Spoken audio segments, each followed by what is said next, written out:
are in listen-only mode.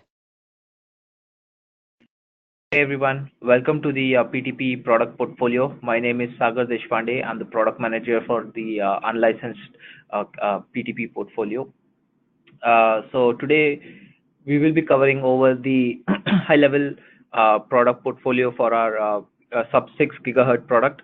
So as you can see in the slide here, we have the PTP portfolio can be divided into two main sections. One is the licensed microwave, which is 6 gigahertz and beyond, and we have the sub 6 gigahertz, which is the unlicensed portfolio, which mainly uses the 5 gig processing. We have four products in our portfolio: the PTP 450i, the newly introduced PTP 550, the PTP 670, and the PTP 700. Today we'll be going over the PTP 450i, the PTP 550, and the PTP 670 in more detail. The PTP 450i is also called as a comprehensive network. The PTP 550, as we call it as the high throughput network, is used for that, and the PTP 670 is used for resilient and challenging network.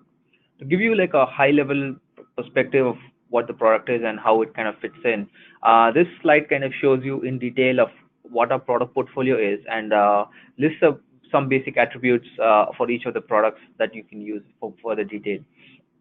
On the left of it, we have the EPMP solution, bridge in a box, which can be used for point-to-point solution. We also have Force 200, which can also be configured to a point-to-point. So these are on the lower tier price products. The throughput is limited to around 200 plus Mbps. It's mainly used. It has channel size from 5 to maybe 40 megahertz. It has a top QAM of 64 QAM. So basically, this product line is used for links that you want 50 meg, 60 meg, 100 meg, depending on the distance you want to cover. It's kind of used in that space. The next product, a little bit towards the right side, is the Force 300-25, which is the 802.11ac Wave 2, which was just released recently. The price point for that is $169, and it's a 25 dpi dish. The max throughput it can do is around 600 Mbps, and it operates again in the 5 gig range. The channel bandwidth it supports is 20, 40, 80, and it has 256 QAM. I won't go into too much detail. The slides will be available later on for review. Third one is the PTP 550. This is a dual carrier, which means it has two radios built into one. This is also based on the 802.11ac Wave 2. The integrated unit is 779 and the connectorized is 649. The max throughput is 1.4 GB, and it also operates in the 5 gig spectrum. So this has 2 times 20, 40, 80. We'll get into a little bit later on. So it's you can operate multiple channel sizes at once. Next, you have the PTP 450i, which is our proprietary solution. The integrated is 999 and connectorized is 899. This operates it at 300 plus Mbps. It operates from the 49 to 59 band, and it has 5 to 40 megahertz channel bandwidth. And the last is our flagship PTP 670, which is also based on a proprietary solution. It has a top throughput of 450 Mbps, and it has a lot of channel bandwidth from 5 to 45. It's mainly used for security because of its high PPS rate and a lot of different applications. So this kind of gives you a quick analysis of the PTP portfolio. So if we were to graph price versus feature richness, the PTP 670 would be on the top. So it has a lot of features built into it, made for specific applications, followed by the PTP 450i. It's also built for that, followed by the PTP 550. If we were to graph it in a different way, where you plot throughput versus feature richness, this is what you would get. The PTP 550 is mainly meant for throughput, and that's one of its key highlights. The 670 has a good mix of throughput and feature richness, whereas the 450i has a lot of richness but is limited a little bit by the throughput. This kind of gives you a high-level analysis of the PTP 550 in more detail. So it operates in the 5.1 to 5.9 band. It has two 20 meg, 40 meg, 80 meg channels, which we'll get into a couple of slides later on. It has an aggregate of 1.36 Gbps. It has an Ethernet port and a fiber port. Fiber port is really useful because a lot of buildings, especially newer constructed buildings, are putting in fiber by default, so it kind of helps over there. It has a latency of around 3 to 6 milliseconds, maximum power gain of 27 dBi, and it has a built-in antenna in the integrated version of 23 dBi. It has 128 AES key built in by default. Top 3 or top 4 key features of this is it supports up to 1.36 with ARQ. That's really important. It supports asymmetric non-contiguous channel aggregation, which we'll get into a couple of slides from now. It has a built-in live spectrum analyzer, so you can always see what's going on, even when your data is running this thing. It has a small form factor, it has a metal housing, and it's going to support TDD sync. So this slide explains the asymmetric channel bonding. So as I mentioned earlier, the PTP 550 contains 2 radios into it. So we can say radio A and radio B. Each radio can be configured to have different channel sizes. So the channel A can support 20, 40, 80. Channel B can support 20, 40, 80. So what this means is you can reuse, or you can use channel A's 20 meg and channel B's 40 meg, as in this example case, or you can use channel A's 80 meg and channel B's 20 meg. So based on your network configurations and how you see fit, you can use different combinations, and based on the channel sizes you use, this is the typical throughput that you might expect. This kind of gives you a little bit more in detail analysis of how you would actually use 2 channel sizes. So right, so one method would be resilient and aggressive network. So because you have 2 channels, you can be a little bit aggressive on one channel and be resilient and safe on the other second channel. So in this case, channel 1 is a 20 meg channel in the 5.2 band, which is kind of secure, which has lower EIRP. So it's kind of reliable over there. So you have the 20 meg channel, you know for sure is good, and then you could be a little bit more aggressive in the 40 meg channel and try to get more bang for your buck, right, rather than using a 20 meg channel. So in this case, even if your aggressive 40 meg channel gets hit by interference or something like that, you still rely on the 20 meg channel for you to the link never goes down. That's the basic idea. The second option would be DFS and non-DFS. This mainly applies to some of the cases, but not all. Sometimes if you're in a DFS prone area, you can it's really tempting to use that space. But once in a while, once you get hit by DFS, you have to back off for 30 minutes just by the regulatory side of things. So what you can do in this case, you can have channel A and channel B. Channel A can have DFS 80 meg channel, and channel B can be a 40 meg channel in the non-DFS spectrum. So what actually happens is if you get hit by channel A on DFS, your channel A basically moves to another channel. Meanwhile, your radio never goes down because you always have channel B available. Right, this is another advantage that you have. Some of the key differentiating features for PTP 550 is the 1.36 GB throughput, the asymmetric non-adjacent channel bonding, which I kind of explained in detail, which how you would use it for DFS and non-DFS, or aggressive and resilient. Asymmetric modulation between the 2 channels, which makes sense because if you have an 80 meg channel and a 20 meg channel, both of them will not be using the same modulation. It's going to be different. Link resiliency, which means because you have the online spectrum analyzer, which kind of monitor the next best channel that it can switch to during a DSO, or if one of the channel gets interfered, so all the data moves on to the secondary channel, and the main channel which got hit by the interference moves to a new channel, and then based on that, once the link is established, again the load gets shared. So throughout the process, the link never drops, so you always have connectivity along the way. It has a small form factor and a metal enclosure, so which makes it durable and fit for it has IP67 rating, so it's useful for any part of the world. You can be able to use it. SFP port is really useful because you're basically getting almost 1 gig of data depending on your network conditions, and having a fiber port built in, you can kind of extract more bang for your buck through there. And it does support ARQ. Sorry. The next product that we have is a PTP 450i. This is our comprehensive network solution. We have the radio that operates in the 900 space, the 3 gig, and the 49 to 59 space. The channel bandwidth it supports is 5, 7, 10, 15, 20, 30, and 40 megahertz. The aggregate throughput can go up to 300 plus Mbps.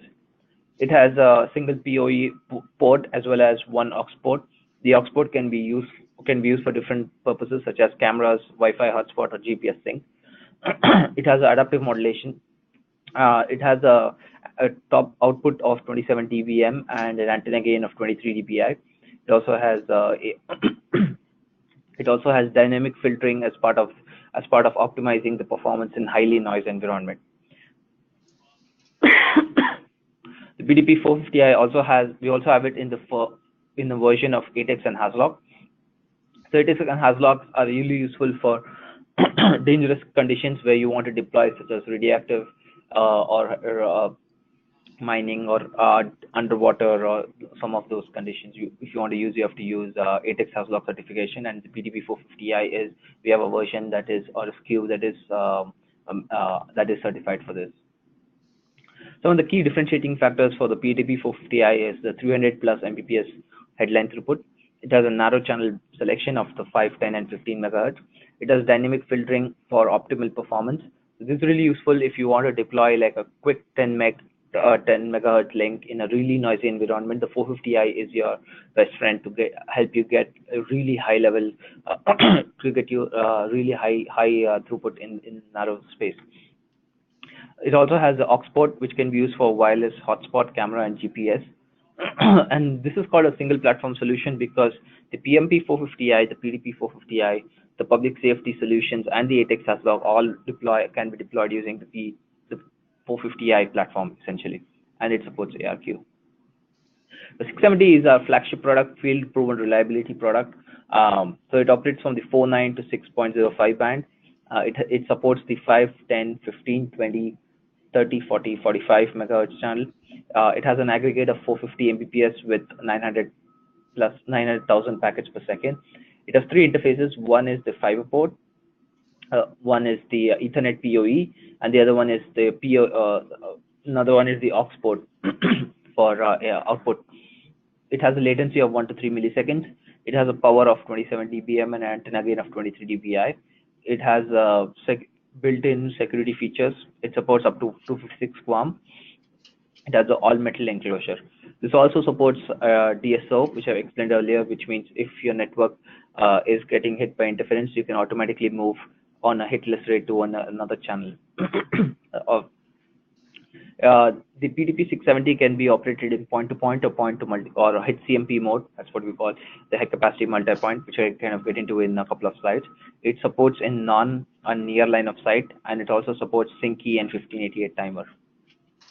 So a quick example of how HCMP could be deployed is in the middle of the screen you see a PTP 670 in the HCMP marked by the three red lines which point to the HCMP master. So what would happen is on the top of a tower or top of a building, you would have the HCMP master, and the bottom, probably with the sector antenna, you have maybe three links that are connected to it, and each of those probably have a camera assigned to it as well. So you can kind of monitor a school, a building, any facility using this method. So you have a point to multi-point mode. So in this case, it's a building to street configuration, but you can also use it for building to building or street to street configuration as well. To explain in detail of quick explanation of how HCMP mode works is, say you have a total frame capacity of 360 Mbps. What you do is you divide it into slots, and in the first case we do TDD 1:2 mode, right? So which means two packets or two slots are given to the master and one slot is given to the remote to come back to us.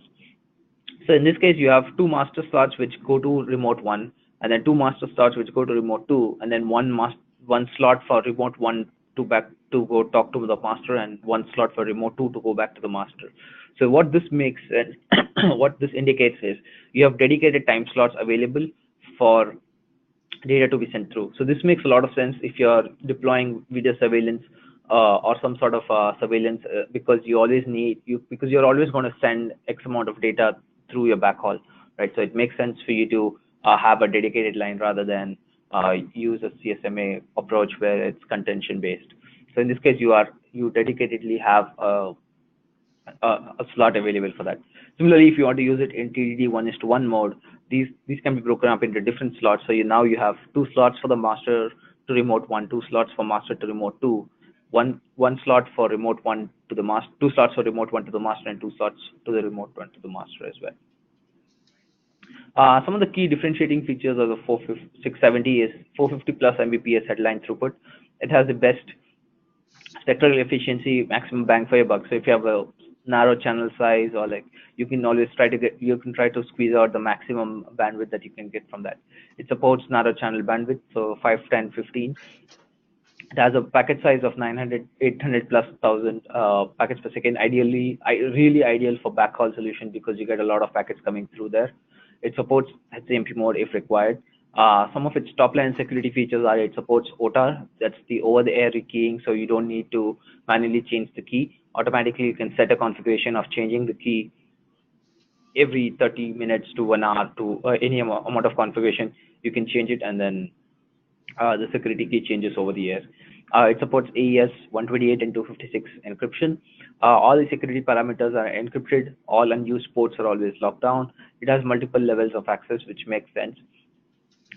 Also, it supports, it's mainly built for flexibility and versatility. So it has a split frequency. You can also use it for adaptive duty cycle, depending on what kind of sorry, what kind of data comes throughout the day. You can use an adaptive mode so that the radio automatically adjusts to it. It also supports 1588 timer as well as Sync.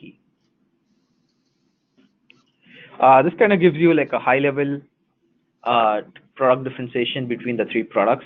I will cover some of the main key features in each of them, just to get a feel for it, just to make you understand. So each product has its own purpose and has its own product space. And so, for example, the PTP 550 is mainly meant for throughput and speed, right? So if you want to use a backhaul, especially in open areas where you can really use the 80 meg channel, because you can do 2 times 80, so it's a 160 megahertz channel. So if you really have like that much open space to use, the 550 is a good solution. It's also a good solution if you want to keep a link reliability like in a 2+0 configuration, because you have 2 radios built into one, so you can use 220 meg channels for high reliability and still get good performance. The PTP 450i is more of a comprehensive product. It supports the 4.9 band, and it also supports narrow channels. So it has high, because of the dynamic filtering, it has really good noise interference cancellation. The PTP 670 is a flagship product which supports 450 plus Mbps. This is the product that has all the features and all the built into it, including Sync and 1588 timer. These slides will be posted online for you to review, but I think this gives you a fair idea of what PTP unlicensed portfolio is, what kind of products we have, and how each product can be used in different applications. With this, I will start taking questions if you have any. I shall wait for you. All right, I think we have a few questions.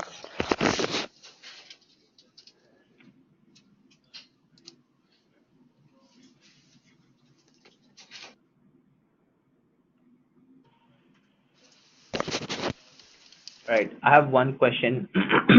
The PTP 550 was declared as a dual carrier. Can you clarify? Okay, so dual carrier in the sense we have 2 radios built into the PTP 550.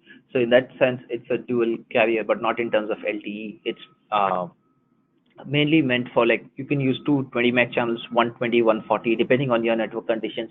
That's where you have 2 separate channels available for you to transmit data. So that's what I meant for that.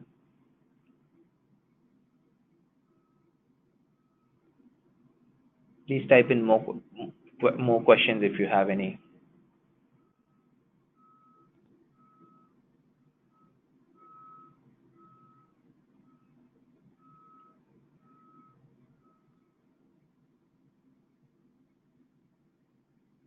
All right. If no one else has any questions, this webinar will probably be online in our community. Please visit that. There we have a lot more information on new products coming up. Any questions, FAQs, knowledge base of any type, feel free to check it out. All right. Thank you so much.